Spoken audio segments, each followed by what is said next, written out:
রাজ্য ও বহিরাজ্যের চুরির 10টি মোবাইল উদ্ধার করে প্রেস কনফারেন্সের মধ্যে দিয়ে প্রকৃত মালিকদের হাতে তুলে দিলেন সিপাহীজলা জেলার ডিএসপি নূর বাহাদুর রিয়াং। শনিবার দুপুর 2টায়। পুলিশ পারে না এমন কোনো কাজ নেই। যদি কাজ করার মানসিকতা নিয়ে পুলিশ কাজ করে তাহলে সমস্ত অপরাধ দমন করার মতো শক্তি পুলিশের কাছে রয়েছে। জানা যায় এই 2 মাসের মধ্যে বিহার, আসাম ও ত্রিপুরা রাজ্য থেকে 10টি মোবাইল বিভিন্নভাবে চুরি হয়ে যায়। প্রকৃত মালিকরা নিজ নিজ এলাকায় থানায় চুরির অভিযোগ দায়ের করেন, আর সেই অভিযোগ হাতে নিয়ে সিপাহীজলা জেলা পুলিশ প্রশাসন ত্রিপুরা রাজ্যের 8টি মোবাইল, আসামের 1টি মোবাইল ও বিহার রাজ্যের 1টি মোবাইল, সর্বমোট 10টি মোবাইল বিভিন্ন ইনভেস্টিগেশনের মধ্যে দিয়ে মোবাইলগুলো লোকেশন ট্যাগ করে চুরি হয়ে যাওয়া সমস্ত মোবাইল উদ্ধার করেন। কিন্তু এই চুরি কাণ্ডের সাথে কাউকে গ্রেপ্তার করতে পারেনি পুলিশ। শনিবার দুপুরে এক প্রেস কনফারেন্সের মাধ্যমে সিপাহীজলা জেলা পুলিশ সুপার অফিস কনফারেন্স হলে প্রকৃত মালিকদের নিয়ে সাংবাদিক সম্মেলনের মধ্যে দিয়ে উদ্ধার মোবাইলগুলো প্রকৃত মালিকদের হাতে তুলে দেন। এই দিনে সাংবাদিক সম্মেলনে বিস্তারিত জানান ডিএসপি সিপাহীজলা নূর বাহাদুর রিয়াং। নিজ নিজ মোবাইল হাতে পেয়ে পুলিশ প্রশাসনকে ধন্যবাদ জানিয়েছেন প্রকৃত মালিকরা।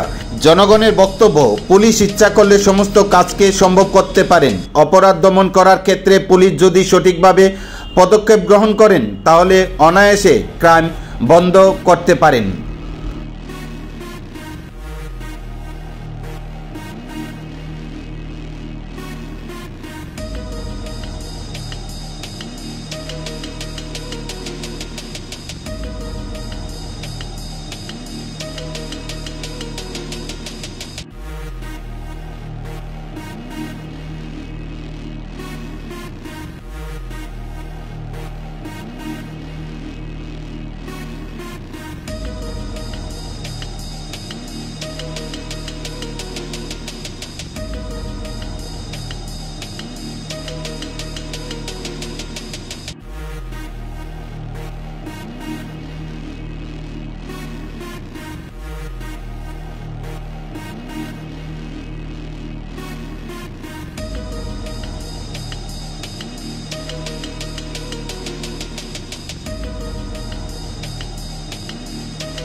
আমরা সিপাহীজলা ডিস্ট্রিক্ট পুলিশ থেকে সবাইকে স্বাগতম।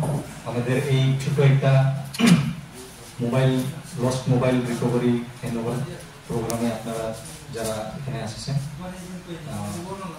সবাইকে ধন্যবাদ। আর আমরা আজকে আমাদের সিপাহীজলা ডিস্ট্রিক্ট পুলিশের রিকভারি মনিটরিং টিমের মাধ্যমে আমরা 10টা মোবাইল আমরা রিকভারি করেছি। এই মোবাইলগুলি বিভিন্ন পিএস এখানে কমপ্লেইন রেজিস্টার রয়েছে, তাদের মোবাইল হারানো হয়েছে বলে। আর আমরা কন্টিনিউসলি এই লস মোবাইলগুলিকে আমরা মনিটরিং করে আমরা টেকনিক্যাল টিমগুলিকে রিকভারি করেছি। আর এই 10টি মোবাইলের মধ্যে 2টি মোবাইল আমরা বাইরের রাজ্যে বিহারের বগলপুর আর আসামের গুয়াহাটি রাজ্য থেকে আমরা এটিকে রিকভার করে আনছি। তাই আমরা আজকে এগুলিকে আমাদের যারা নির্দিষ্ট ওনারগুলি আছে তাদেরকে আমরা হ্যান্ডওভার করে দেব। এখন আমরা তাদেরকে হ্যান্ডওভার করার জন্য একজন একজন করে আমি দেখব।